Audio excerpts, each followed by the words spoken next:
Welcome to the Healing with Love Summit. Step into a world where we choose to move with kindness, love, and acceptance for our neighbors on this planet, no matter their perceived differences. Choose to listen with an open heart. Choose to come from a place of learning and sharing. Welcome. I'm Larissa Russell of Creative You Healing, and I now have with me Sharon Marie Scott. So welcome, Sharon. Thank you so much. I am really touched to have been asked to be here and really believe in healing with love. I'm in. Excellent. That's what I want. People who want more of that. Absolutely. So can you tell us a little bit about yourself? Yeah. I am a queer, kinky relationship rebel. I don't really do anything in the traditional way that mainstream society sort of asks me to do it. And but that was a journey to go on to realize that I was harming myself by trying to adhere to the structures of our society and the limitations of how I could express myself, of how I could express myself in relationship, and how I could handle the traumas of my childhood. And so I'm really an advocate now of out of the box ways to heal and ways to say yes to yourself, which is what I feel was such a great piece of alignment when you came to me about participating in this summit, because I really feel like healing with love starts with love of self. I think that's a really important part, the love of self, because how do we portray or project love if we don't have it for our own self? And I think that's where we're finding so many issues in the world right now, is that we don't have that self-love. And so then we're, hurt people. And so we're just projecting all of that hurt out. And so when we think about healing with love, what does that mean to you? Well, kind of like what I touched on, I believe healing with love means loving the self above all else and first. And even if loving the self means that it goes against, traditional ways of belonging or fitting in, like, Brene Brown talks about our primal need for connection and belonging. And I believe that to be true. But again, rather than that focus being projected outward, that we need love and belonging from others, I believe that love and belonging starts here.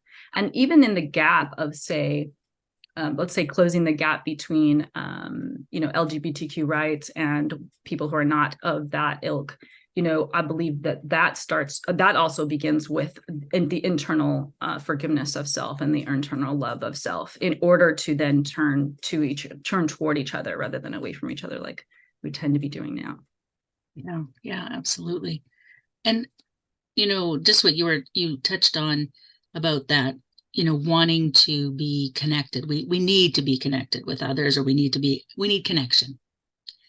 And we often will turn ourselves inside out to fit what somebody else or what society wants of us. And we don't even realize how unhappy we are with it. How would you say that people can start to delve into that, to recognize, maybe why they're so angry at seeing somebody else look different or love different, because they maybe are feeling very stifled themselves? Like, how can they explore that? Yeah, it's exactly what you're saying. They first have to just be willing to recognize what their own internal response is, and then maybe start to question, like, well, where might that thought have come from? Because a belief is just a thought we keep thinking, right? Abraham Hicks. And we're often, so many of us are raised with this social conditioning that gender should look one way, love should look one way, your bedroom play should look one way. And it's I believe that it is the conflict between what society is telling us we should want and when we delve into what we actually want. But the conflict between those things, I believe, is what causes what we're seeing in so much chronic mental health issues with regards to anxiety and depression and borderline personality disorder or bipolar. I believe that a lot of these trauma responses we see, a lot of them stem from this internal conflict of who we think, who we want and feel we are, and who society tells us we should be. Oh, I love that. I love that you said that, because I think it's so true. It's so true that because we want to belong, we want to fit in. But it's literally killing so many of us because we don't fit in, whether it's neurodiversity, whether it's the color of our skin, whether it's what we believe, who we love, the tattoo that we really want, but no one in our family would understand, whatever it is. Sometimes it's even a haircut. I want to cut my hair, but my husband likes it long, or my partner likes it long, whatever it is. And we bend over backwards trying to fit in and make the other people happy. And it's destroying us. It's absolutely destroying us. So as that happens, and we start to explore what we can do differently, right? Mm-hmm. I think that's where we see some of this pushback, because it's like, you get to be like that, but I can't. And you might not even recognize that, because I know for my own self, I went through so many angry years of not understanding myself. And people who know me now probably wouldn't believe that's true, that I could have been an angry person. But living on the streets at 14, and the assaults that I went through and all of the things that I went through made me a very angry person. Not to mention, I was denying who I was, who I loved. Didn't realize I was neurodiverse. And it really rocks you to the core. And then when you can finally start to be who you are, which typically takes some sort of break, I know it did for me, a complete break, and you can start to step into who you truly are, it changes everything. It does. And I'll add to, I realized as I was introducing myself, I didn't really introduce what I do and my calling, which is to be a medicine woman and multidimensional healer. And it's relatively common knowledge these days that trauma is held in the body, in the cellular memory of the body. There's The Body Keeps the Score by Van der Kolk is a great book for anybody who isn't aware of the concept yet. And so the work that I do as a multidimensional healer is a blended modality I call guided epigenetic release. And it includes somatic healing, inner child work, nervous system regulation, bioenergetic healing, which is similar to Reiki, and then ancestral and past life integration. And I wanted to make sure to bring that up because in compounding what you're saying is the entanglement of ancestral lineage stuff that we know is still held in our cells, even things that go back as far back as like the Salem witch trials, or the gender diversity generations, and then also past life trauma. So like what you're talking about is not even just this lifetime in terms of the experience that your cellular memory is holding on to, but is being compounded and sometimes actually influenced by the cellular memory that you're still holding. So you might have been more likely to experience that youth that you ended up experiencing because you already have a lineage of it in one form or another through past lives or ancestral lineage. I absolutely believe that. I absolutely believe that. Interesting. I hadn't thought about it in this context, really. So I'll add to it. So what the moment of opportunity is not end up just being about you, but in the lineage of the entanglement or the echo that is happening in your current reality, you have the opportunity to not just see yourself, but love yourself through that moment and reintegrate that fractured part of you. But the pieces that echo back to the generations before you or the past lives before you that are also involved in that entanglement. So as you learn how to hold space for yourself and heal the trauma and release it from the cells, you have the capacity and are really doing it for scores of souls who came before you or yourself from past lives. It's a pretty powerful.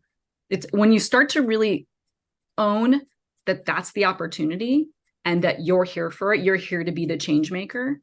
The changes and the transformations are really profound. Yeah. Yeah. It's interesting. Just as you were saying that, I went through many years ago now, but our matriarchal line had breast cancer, and it's all the women died very young. And I'm the second oldest now, throughout as many generations as I know. And through that, of course, my doctors wanted to remove my breasts and, do all of these things. And it took me about 4 years to make the decision. And I finally decided that yes, I would. Now, about a week after that decision, I was with a medicine lama from Tibet. Not Tibet now, but anyways, and there was a healing ceremony. And in that ceremony, this man didn't speak English. I got the very clear message not to go ahead with this surgery. And when I went up to see him at the end, and he presented me with a sash, and he just nodded like he knew, right? And it was just like this sense that it was all fine. And I knew in that moment, and I had been working with a shamanic practitioner at the time, and I knew in that moment that it was done. That was done. And that now protected my daughters. They don't even think about it. I grew up my whole life thinking about it. They don't even, my daughter, who's like 35 now, said to me not that long ago, she's like, do we have anything like that I should know about? And I was like, absolutely. Like, this was like the center. I knew I was going to be dead, before 50. It was like not even a question. And she's like, what? Like it was, but I had cut it so clearly that it didn't carry forward with me. So just when you're talking about healing and the profoundness of that healing work that we do, I think it's so important that we recognize all the pieces that go with that. It's not just about us, right? It's not just about us, whether it's the ancestors, whether it's our children, it's all connected. We're all connected. And that I don't think many people take that into consideration with the things that they do, positive or negative.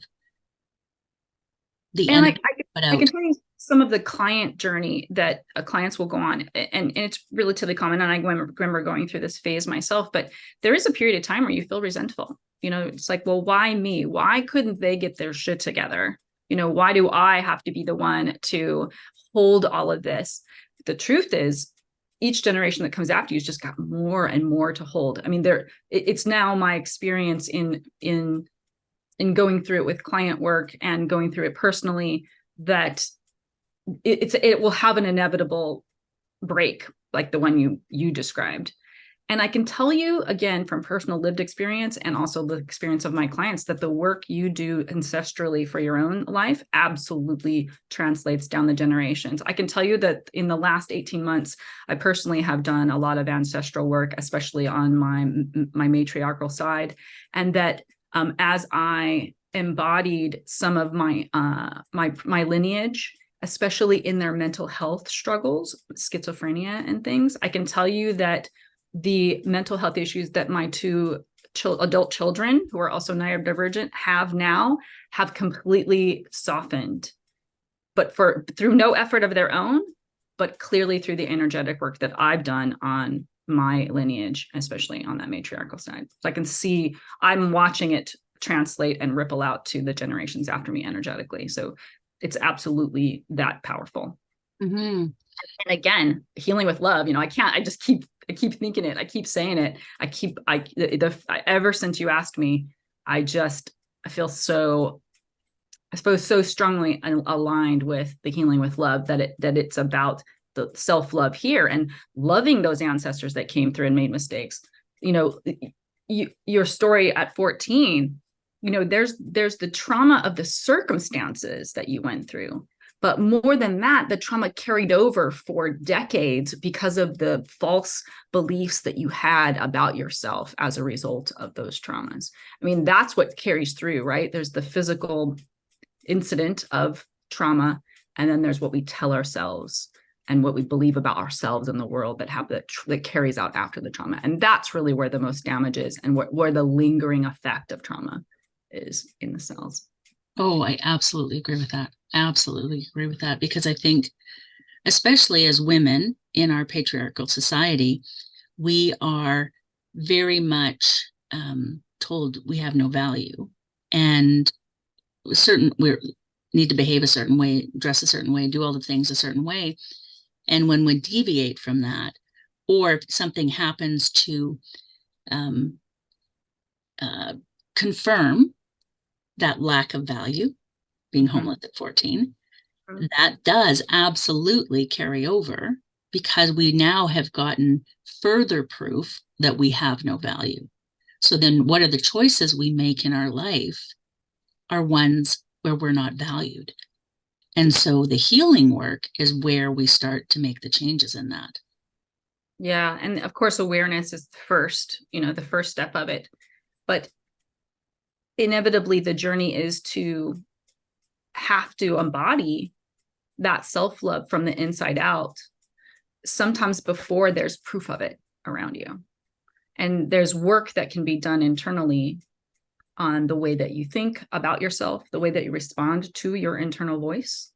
That is where the bulk of the work is. Like when we find the frequency in the cells and we're able to release it, the entire energetic body is now vibrating at a faster frequency, and the body has to catch up. But because that trauma, the frequency itself, the discordant frequency stuck in the cell, has now been removed, the mind might engage a few more times in the original thinking that causes the body response. But once it tries to reach back and it finds just 2 or 3 times where, oh, it's just not there, it keeps reaching back, it's just not there, the mind will follow and it will stop having that thought. And because it's hard to describe sometimes, like, what does healing feel like after a healing and empowerment session or a series of sessions?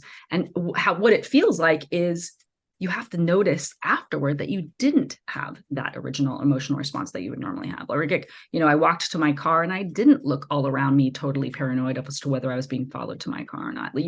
You realize after that life is just sort of more easeful than it once was, and you don't entertain all of those thoughts. But there's a process to also retraining the mind, even after the cellular memory has been released, to be kinder to oneself. To when a younger traumatized you is coming up and there's a big reaction of fear in the nervous system and your chest is seizing and your throat is tight, you notice it, and you try not to be it. You try to become the observer of it, but with great love. And you say to my first line of defense is, thank you for showing me this, to my younger self that's trying to protect me by seizing my chest and seizing my throat. That of course they feel that way. And it's our job to be present for them, these younger echoes that come up in all of these moments. Like, I love Gabor Mate's definition of trauma in the Wisdom of Trauma documentary that came out like a year ago. And it's essentially when you are responding to a present moment as if it were the past.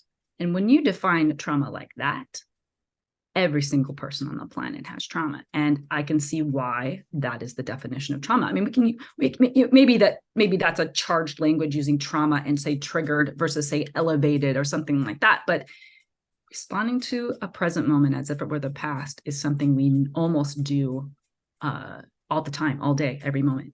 So getting ahead of that and, let's say, populating your brain with more positive and more self-loving gestures and more self-loving words is such a huge step in, what I call the journey to radical wholeness, or the journey to radical sovereignty, which is, a big part of my platform. It's interesting. Radical. It's radical to be whole. And it's like, what? Right. But it right. is. Or to be authentic. It is radical. Super radical. And it takes such courage. Yeah, it really does.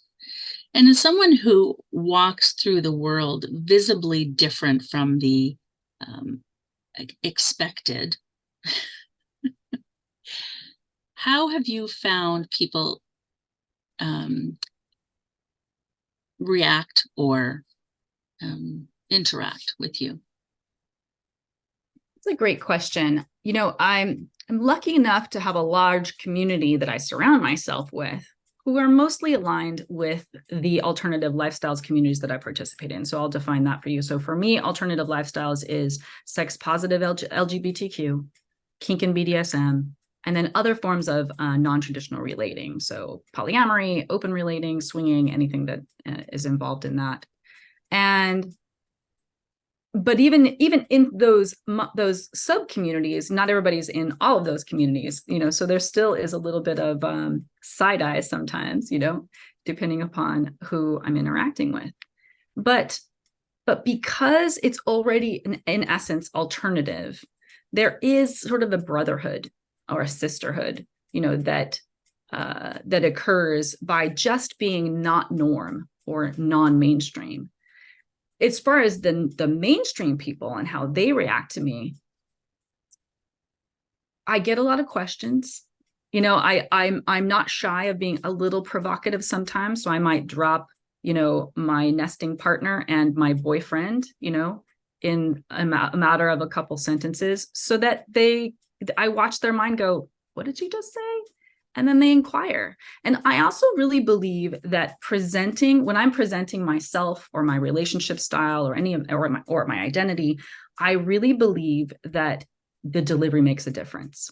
So when I present who I am, who I love, how I interact with the world with great pride, enthusiasm, and passion, I believe that at least initially, those mirroring neurons work to my advantage. And they might be surprised and kind of shocked and not even sure quite how to process everything they're getting from me. But I have confidence that that initial mirroring neuron reflects enthusiasm and passion back. And once they know they can feel that way about it, I believe that's the thread. That's the little secret seed that goes, gosh, maybe it's a choice that I'm having this emotional response to this. Maybe I don't have to do a thing or feel anything about it, let alone, maybe I don't have to be supportive of it, but maybe I don't have to feel anything about it. And I think that's a big step. I love that. I absolutely love that, because it's so true. It's like, we've been conditioned to go straight to the negative if somebody's different, and for any reason. And why do we have to have any reaction? Right?